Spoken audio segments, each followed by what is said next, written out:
Welcome to the Hamumu Halloween Home Horror Hoedown, the podcast where we watch scary movies so you don't have to. From award-winning to completely unknown, we take them all way too seriously. I'm your host, Mike Hummel. And I'm your host, Solange Hummel. Now, warning, we use a ghoulish number of spoilers, so watch the movies first. Second warning, we don't know anything about anything, so don't take us seriously as we take these movies seriously. So as we prepared to do this podcast, you asked me if I was feeling perky and ready to have a fun conversation. Yeah, something like that. But we're talking about the movie Jacob's Ladder from 1990. And I'm not sure that perky or fun are words that we would use to describe this movie. No, there was. Did you see, because I totally saw this, and it's the thing I remember most from the movie, the bat that was flying around during the dancing, like when he was losing his mind and everyone was dancing and a bat was flying around the room? I did not see a bat flying around the room. Oh, well, it was flying around the room. I mean, according to something on IMDb, it was a demon, but I mean, it was a bat. And there was a metal rod holding it up that I could clearly see. It wasn't something they tried to paint out. They were just like, oh, it's a quick flash. No one will notice. It's just like it's a bat on a stick. Like a bat on a stick. Oh, you also noticed that right before his friend got blown up in the car, he bent down to pick up a coin and it yeah. I think the explosion pushed it away while he was trying to pick it up, but really a string jerked it away. Okay, I don't know. I feel like it moved before the thing, but I don't know. But there was, I mean, maybe I'm just crazy because it was very quick, but it looked like there was a hole in, near the edge of the coin, like where obviously fishing line would have been tied in. Like it was a coin that had a hole in it for yanking away. Like, I totally saw that, but maybe I didn't. No, I think you maybe did because that's how they did that trick, but it wasn't part of the movie. He dropped a coin and bent to pick it up, which is why it wasn't a random coin he found? No, he dropped it and he went to pick it up and then his friend's car blew up. Because I kind of feel like it was a whole conspiracy where someone was blowing up the car and someone else was yanking the string.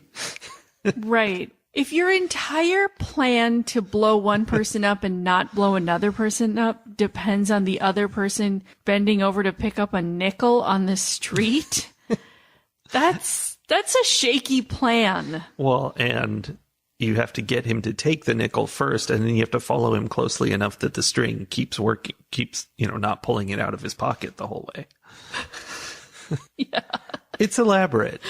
I'm pretty sure the string was there to make the coin look like it was flying away with the explosion. I mean, that's another theory, but how hard would it be to have a little piece of silver tape over that hole or anything? A million ways you could have done that. It was going to be a quick shot. Or, here's a thought, tape the string to the underside of the coin where we wouldn't see it. I mean, I didn't see a hole, so you may have hallucinated that. I definitely could have. It's just, I thought that's what I saw. But anyway, there's a lot to pick up in this movie. Little details like that. So aside from the wacky hijinks we've described so far, this movie is a psychological horror about a Vietnam veteran who is suffering extreme PTSD and is his brain is kind of disjointed and he's hopping quickly from the current time where he has left his wife and his children and is living with a woman he works with at the post office. Yep. And then he will also hop into the time before he went to Vietnam, when he lived with his wife and his 3 sons. Yep. And then he will also hop into his experiences in Vietnam where he had bad things happen to him. Very bad things. In fact, not just war is hell kind of bad things, but war is hell and then your own government decides to experiment on you. Right. Which is maybe true, maybe not true. I mean, there's no reason for us to know that. Well, at the end, there's an end text, like one of those text cards at the end that said that there were accusations made at some point about a hallucinogenic called BZ being used on soldiers, but that the Pentagon denied it. And everyone knows that if the Pentagon denies something, it didn't happen. Right? That's one way of looking at it, yes. But yeah, I mean, that's not actually his story. That's what the movie wants us to hear about. It's like at the end of a very special episode of Family Ties where they're like, we talked about a lot of tough things during this episode. You should go call the suicide hotline. Maybe they don't tell you to do that. I mean, I think there were often times when they tell you about it. Yes. They don't tell you to call it. No, but they're like, resources are available, or yes, especially if they talk about things like eating disorders or whatever. I do think though, like the point of this movie, because the horror piece of it was that they had been experimented on by the government with this drug that was supposed to make them better soldiers, more aggressive toward the enemy, but instead it just made them more aggressive, period. Yeah. And his platoon, destroyed itself essentially. And he's dealing with the, memories of this that are resurfacing years later. To continue this discussion, I have to delve deep into twisting, spoiling territory. Okay. So here it is. We don't know that any of that happened because the real, those are quotes, timeline of this movie ends when he dies in Vietnam. Everything else is in his head. That's right.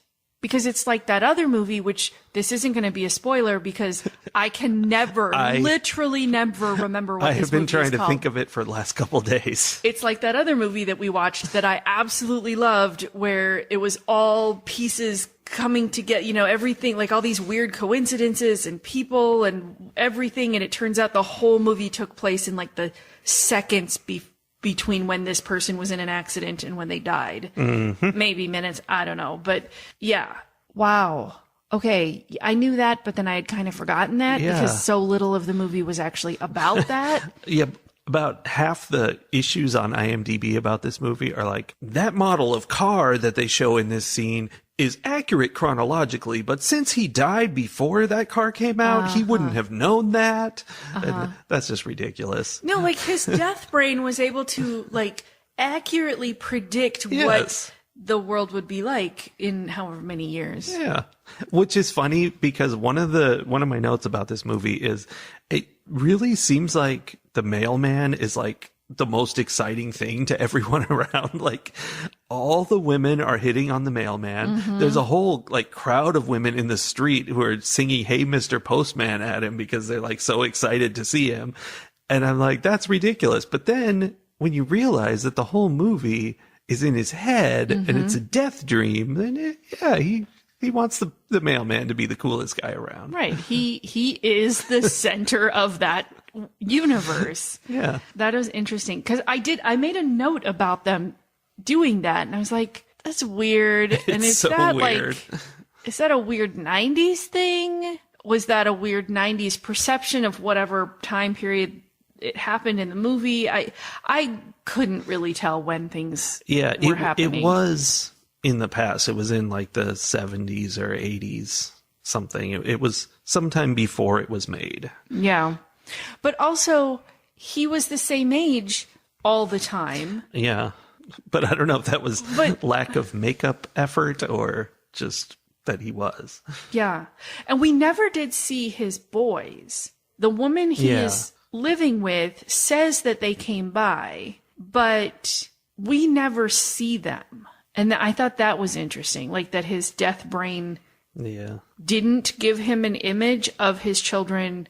However, they were older, although she still referred to them as like, oh, the little one. And, so maybe they hadn't aged. I don't know how much time passed between, how much of this man's life were we experiencing? Well, that's the thing is, I mean, I don't think it matters because this is all surreal and not, I mean, he jumped between different time periods. So I mean, I guess I couldn't get a grasp on like how long after he had come home from the war all of this other stuff was happening. yeah, me either. Oh, wait, we do see his sons. They come to see him in the hospital with his ex-wife after he gets beaten up in the alleyway by the governmental guys who are trying to stop him from figuring out what happened. Whoa. He gets chased by the car and beat up, and he ends up in the hospital, and that's when he's like paralyzed, and it's before the chiropractor breaks him out and does the miracle chiropractic work that makes him walk again. Yeah, that's a whole topic for this movie. Yeah, I remember. I don't remember seeing them, but I believe you. I mean, I love that I just described all of those things, and it makes it sound crazy. It doesn't. It is crazy. I mean, it is, but it's also like followable. Like, it's not chaos. It's just a lot. It is followable, but I don't understand why his chiropractor was so obsessed with it. Maybe that's all part of the Hey Mr. Postman thing. Like, his chiropractor was all over him, was defending him at every instance, was like, would have carried him out of a burning building. Because that's how chiropractors are. Right? They are a holistic kind of medical practitioner. Right. It's holistic. It includes pulling you out of burning buildings. Literally anything that you need. Yeah, I did find it interesting though that like his chiropractor did some work and then he was suddenly like he was in the hospital, he was going to have surgery. I don't know, they had him like hooked up to, you know, like his leg elevated and whatever. Yeah. And then his chiropractor comes in and it's like, "What is this? Medieval times? Like this is malpractice." Yeah, what's hilarious about it was the doctors were treating him. They were like elevating his leg because it was all part of, you know, dealing with broken bones and stuff. But the chiropractor's like, "No, chiropractic can fix anything. Take him down. I'm just going to crack his back and his feet will be fine." Yeah. Which is funny. This is the only movie I can remember that featured chiropractic as any element that even mentioned it. Like, massage is in every movie, but chiropractors never. And this one, it's just the real deal. It's about time chiropractors had some representation. Yeah, 1990 is about 1990. I mean, it's in keeping with every chiropractic office I've ever been to. There are things touting all of the things that chiropractics will fix. Like, yeah, you know, everything. That's like the whole thing. I know I've listened to like skeptic podcasts where they talk about how chiropractic is quackery. It's literally like believing that manipulating your bones will fix anything, including sickness and how your kidneys work and all of that. And it's weird because every time I've seen a chiropractor, they don't talk about any of that. They're all about, we're going to adjust your spine so your spine feels better, which makes sense. Right. I mean, I think there are levels of chiropractics. Oh, yeah. And we've been careful to go to ones that were not as quacky. I mean, I always do get this sense of like, okay, you think you can do things. There's granola involved for sure. But also, I will say, chiropractics have saved me many, many times from a great deal of pain when I needed to have my back adjusted. And I actually have make a chiropractic appointment on my to-do list because my neck has been like not right. Yeah. And they make it right. They don't fix my allergies, but they do make my neck feel better. I mean, it fixes that stuff. It feels better. And I don't know if it's just placebo and it's all a load of bunk, but it feels like it works. I don't know. Here's the thing. My theory on placebo is if it works, it works. Well, that is the correct theory. I mean, who cares? If I use some treatment where I'm like, there's a chance this isn't real, but I feel the effect, I'm like, stop thinking about whether it's real or not. It's working. If you keep thinking about it, you might make it stop working. Just don't think anymore. Just enjoy it. Which is a little bit of the premise of this movie. Elaborate. That's why the chiropractor was in there. What was it? If you see demons everywhere. His chiropractor. Yeah, the chiropractor is the heart and soul of this film. Yes. He quoted some philosopher. I should remember the name. I'm sure it was Yeah. somebody famous. Eckhart? Is that right? That kind of sounds like something. I don't know. Some philosopher of some kind. He quoted him, and I don't remember the exact quote, but it basically summed up to, if you are dying and you are resistant to that death, you suffer, you see demons dragging you down to hell. It will feel like demons dragging you to hell. If you are at peace with it, then it will be a peaceful transition. You will be welcomed see by angels. Yes, that loved ones and angels and whatnot.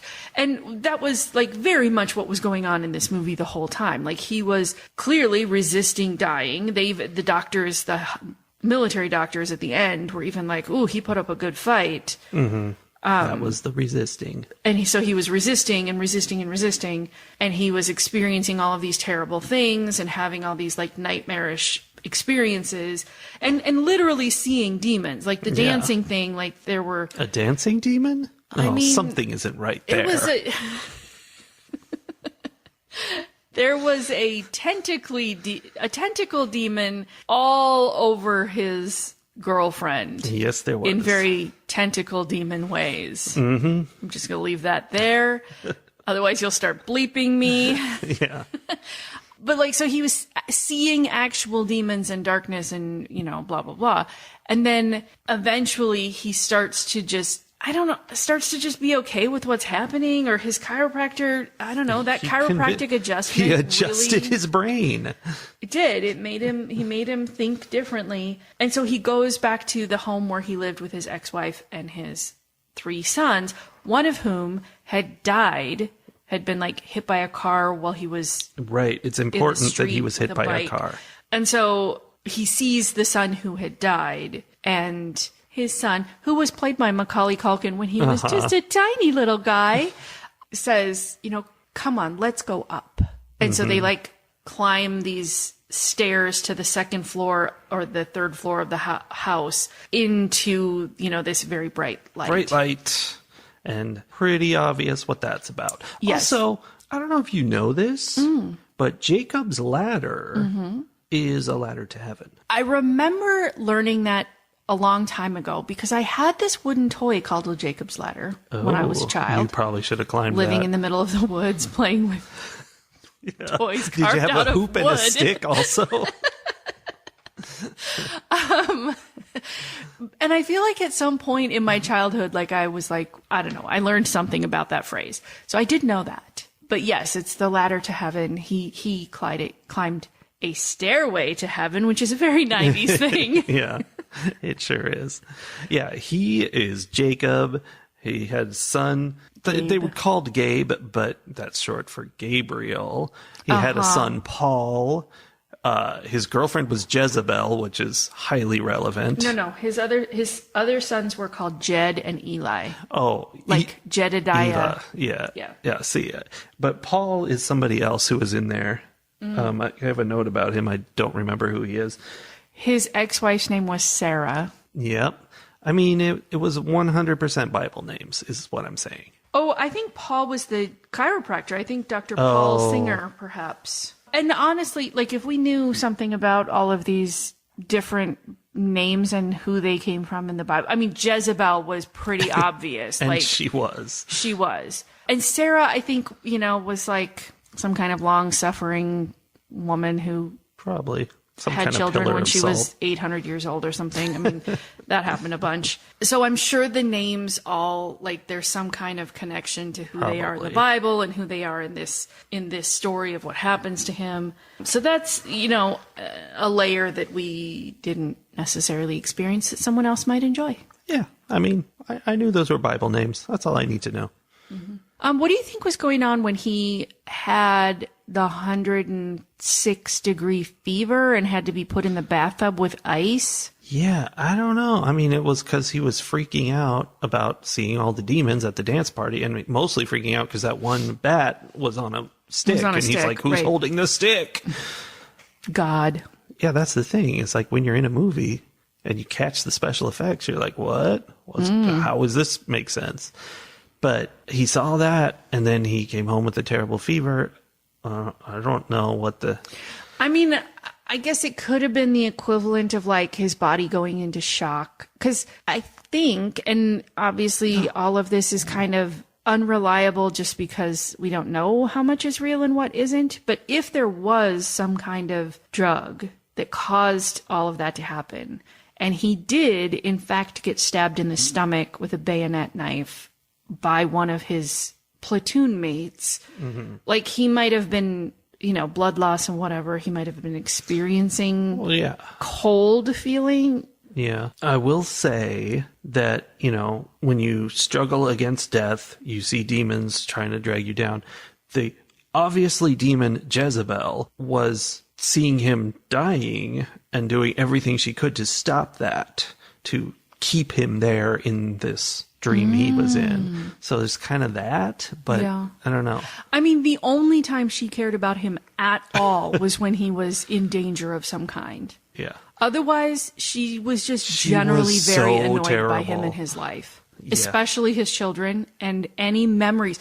So, okay, that's a thing. His kids come by and give him a box full of old photographs, and he's like looking through the pictures, and like obviously that's his mind being like, remember this, remember this, remember this, his life flashing before his eyes.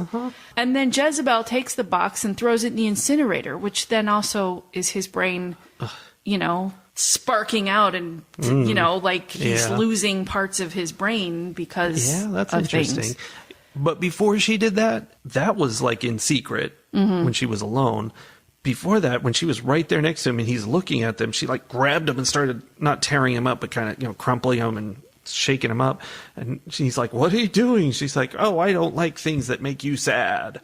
Like, it was terrible. She was the worst. She was a Jezebel. I mean, I think she probably was the part of his brain that didn't want to be thinking about the things he was thinking about. Yeah, that's kind of cool because that runs counter to what problem I was having with this movie, which was that it felt like so much of what happened didn't have, a connection to the meaning behind it. And it was just sort of like, they're just, what if he was doing this in his dream? Like, kind of the opposite of the other movie that we can't figure out the name of, which is good because it would be a spoiler, where everything really tied together to what was happening in those moments. In this one, it kind of felt like, why is he seeing this imaginary future? Why is he working at a post office, in love with this woman who works at the post office? Clearly, if he died in Vietnam, he doesn't know anything about this post office. This is all made up. No, I think he worked in the post office before. You think? Yes, because at one point, when he's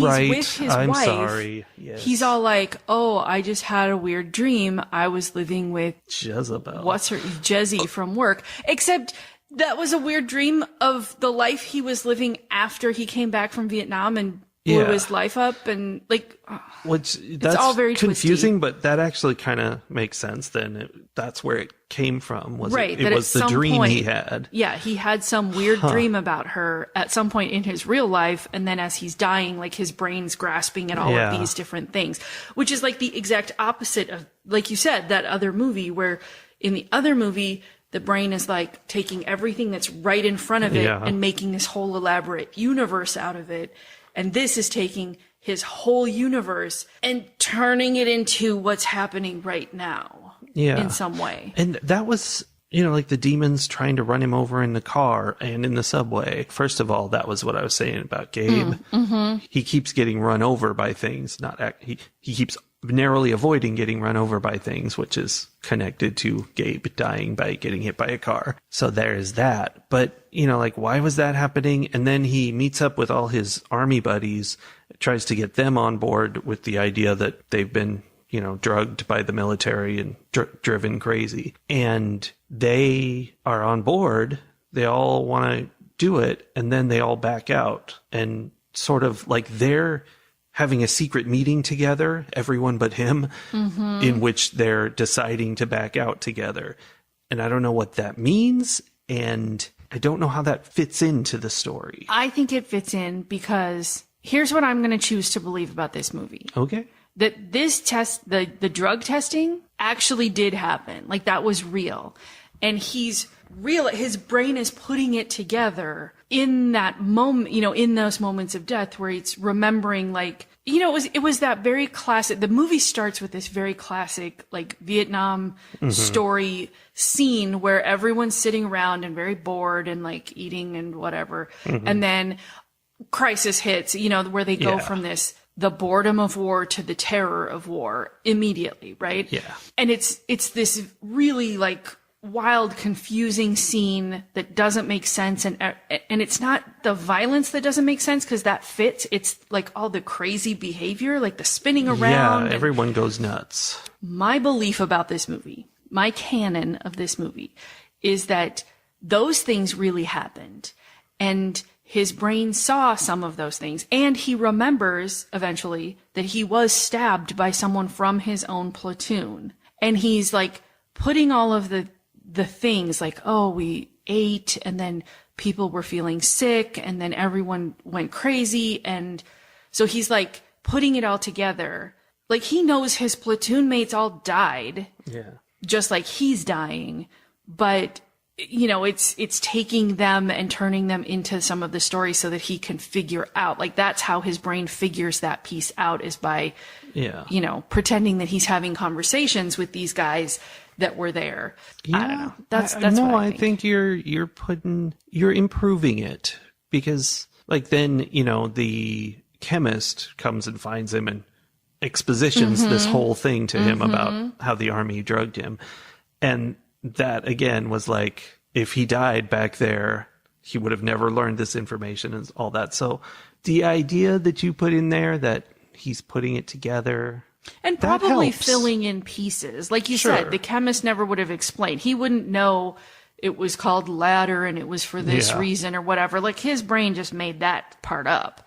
But it makes sense. Yeah. And, you know, in the storytelling of it, it still makes sense that, like, we as the audience are learning about it because he is sort of accidentally coming to the right conclusion. Yeah. I don't know. Not accidentally. He's piecing it all together like Columbo. Right. He's Sherlocking it in that... His mind palace. His mind palace in those last moments where all the parts... He's accessing all the parts of his brain, except the parts that have already been oxygen deprived and thrown have in atrophied. The incinerator. Yes. Ooh, I liked the part where he goes to see the palm reader and she's like reading his palm and looking at his lifeline, and she's like, well, according to this, you're already dead. And I was like, oh, yeah, that makes sense. Yeah. That explains a lot. Well, that was the thing for me, was this whole movie seemed too obvious, to the point where I was like, that can't be it. Really? Because, I mean, it literally opens with him getting killed in Vietnam. Like, you don't know he's dead, but he gets stabbed and then it jumps away. And you're like, okay, so is the rest of this a dream? Like, it just goes right into it. Yeah. I mean, there's always the possibility, and I think this is what they were relying on, that he was stabbed and then he was medevaced out. Oh, and, sure. you know, they saved his life. But it just didn't. But they didn't. It felt really obvious to me, like that and all the weirdness. And you're like, okay, this is death related stuff. And I don't know. It didn't, everything that kind of happened twist wise, I was like, yeah, that makes sense with everything I've been expecting. Yeah. So it almost seems like, coming from 1990, you know, maybe that was convoluted and interesting then, and we need to twist a few more times nowadays. Yeah, we've grown jaded.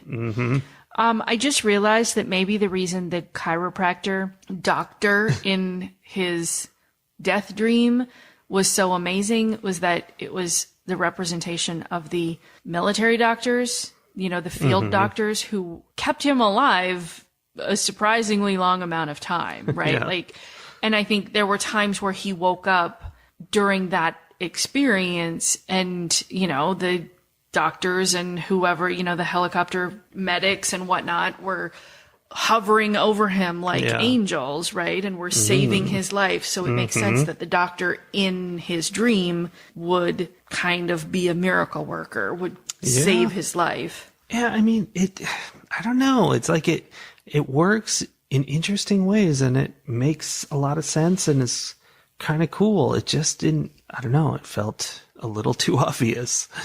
Yeah.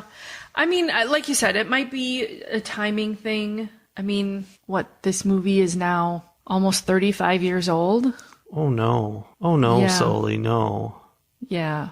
1990, that was very recent. It wasn't. Oh yeah. So, I mean, it makes sense that it would feel kind of dated, but it also, like, I went through a phase where I read a lot of, like, war books, but I also watched a lot of war movies until it got to the point where I just, like, cannot, because it's too much that those are real people. Like, it's not a movie anymore, because I'm like, this happened, especially when it's things like Vietnam or, yeah, it's just too much that those are actual real people and that they had families at home. And, you know, I can't handle it. But I watched a lot of them. And because I was growing up in the 80s, I was reading books by men who had grown up during a time when either they themselves had been to Vietnam or their fathers had, or, you know, like, the time frame was such that I read a lot of Vietnam stories. Yeah. And they all have these very similar elements. And I think that was something that I was feeling too as I was watching this one. I'm like, oh, yep, that's something that happens in a Vietnam War movie. Well, yeah. Like, it's the flashing lights, the helicopter hallucination, like there's just so much imagery that I think, I mean, legitimately was burned into the minds and souls of, like, this generation of men who came back traumatized, and many of them became, or, you know, the ones of them that became writers or creatives, like, it comes out of them, and it comes out of them very similarly. Well, and it was the big first televised war, you know, we all got, we were little, wait. We were not alive. We were not alive. Yeah. It was pre-us. That's good. So not us, but humans got to see the whole thing. And they were just like, yeah, this is what it is. And that was war for everyone, because it was so in their face every single day. Mm-hmm. Which then, you know, led to a very different reception for these soldiers who had gone off to fight for their country, coming home and people being like, we know what you did. And it wasn't like, you saved the world, like previous engagements had been like. It was, we watched you do terrible things, which is obviously, you probably did do terrible things, but there's something about being ordered to do those things by your country is something else. And then I think about now, like today, not only is war televised, but like it's live streamed. Like, well, you get the missile cam, right? I mean, you, I think, could go on any social media, and if you had your algorithm set right, I do not, which I do not either, it will show you. Well, okay, here's a perfect example. I was listening to The Daily talk about this attack in Moscow. The ISIS attacked this concert venue in Moscow recently, and they were talking about how, because people were there for entertainment, like they were there, they were making videos about what was going on as they were going to this concert, and then those turned into making videos of this concert hall being attacked by these four men and then burned to the ground. Like, we see it not on the news, we just get it streamed into our phones 24/7 if we want it. Yeah. Which I don't think is good for us. No, that's why I don't get it streamed into my phone.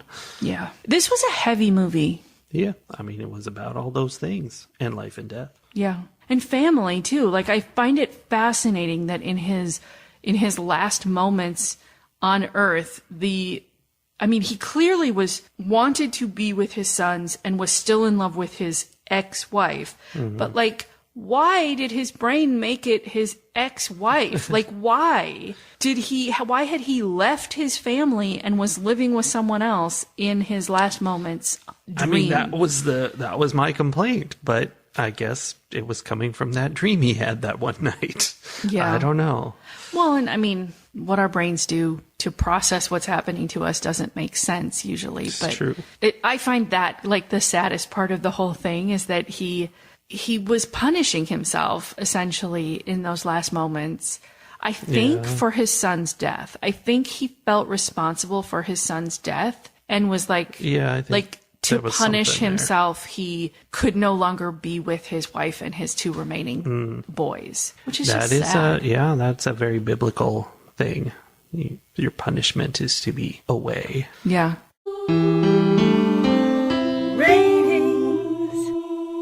In terms of horror movies, this was a slower burn.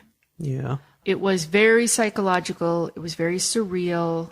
It almost feels more like a thriller, except that it's not really thrilling. It is horrific what's happening to him. So like, I agree with the categorization, but it's so right on the fence. Well, yeah, it's like one of those, it's a conspiracy. Everyone's out to get him. And, when like a 70s car coming and trying to run you off the road, it's very thrillery. Yeah. So it was a very different kind of horror movie than anything we've watched in quite a while. I can't remember the last horror film we watched that I would put in that category. I mean, maybe like Wicker Man? Yeah, got some similarities. But even that was very different because there was supernaturalness to it. There was a different element. This movie is so grounded in reality with its surrealism. Like it is. It's so much about the experience of war and post-war and death and like things that are real things, real horrors. And I think we haven't seen a lot of that recently. I thought it was very well done. I thought Tim Robbins did a great job being Jacob. It was weird to me to see how young he was. Yeah. And weirder yet to see how Jason Alexander was exact same age that he always is. I don't know.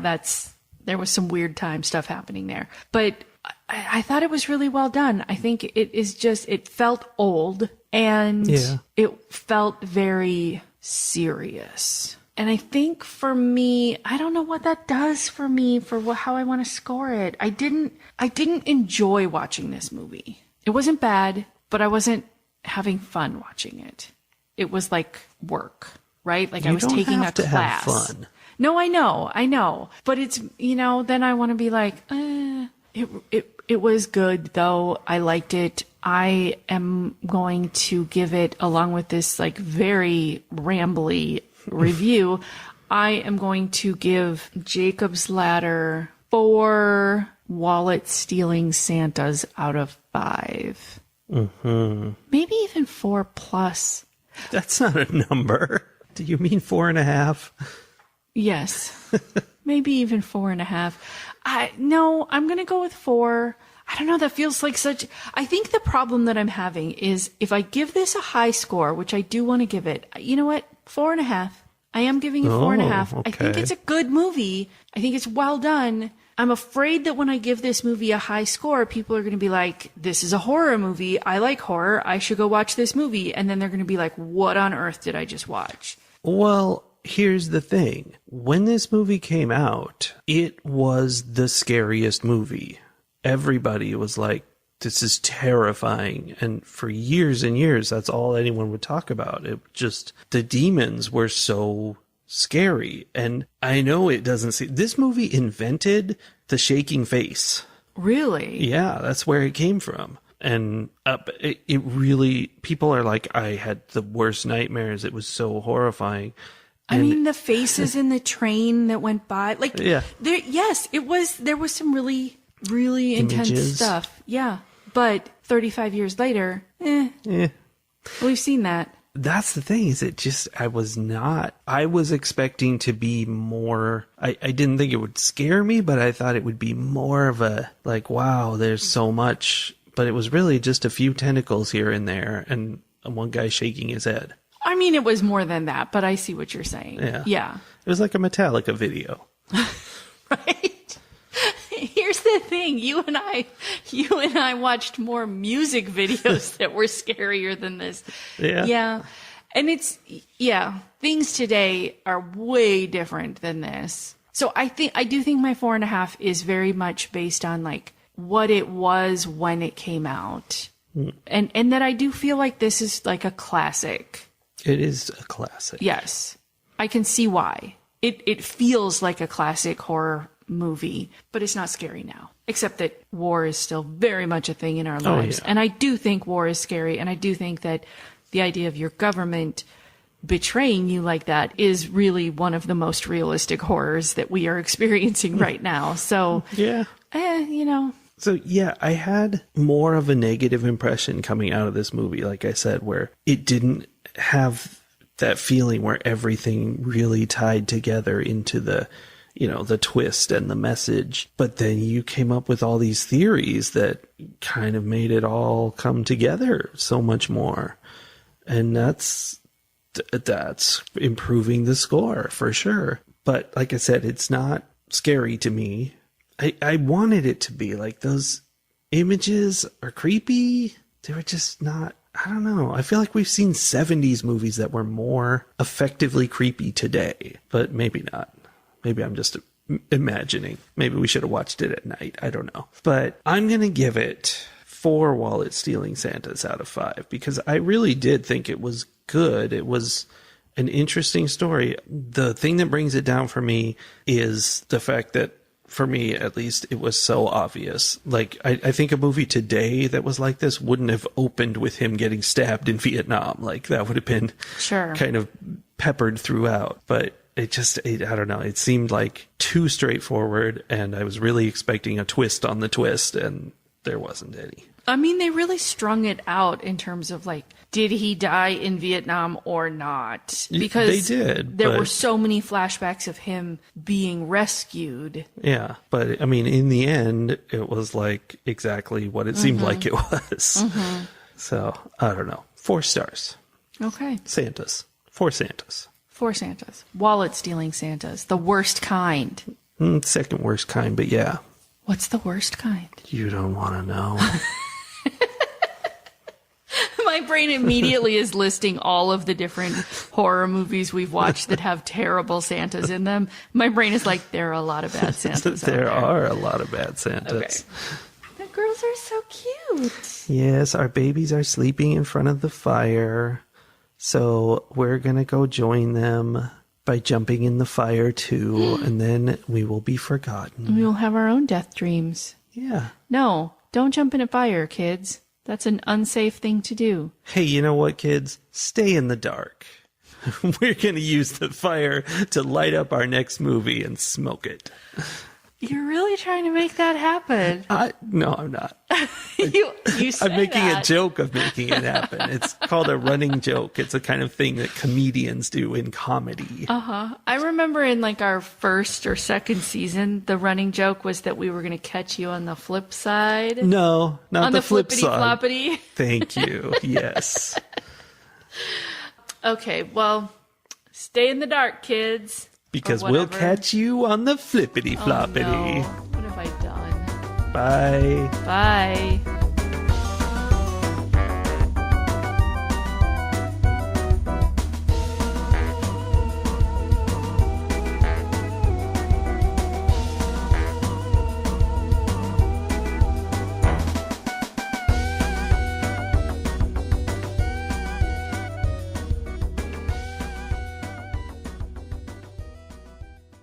You're sinking. I'm sinking.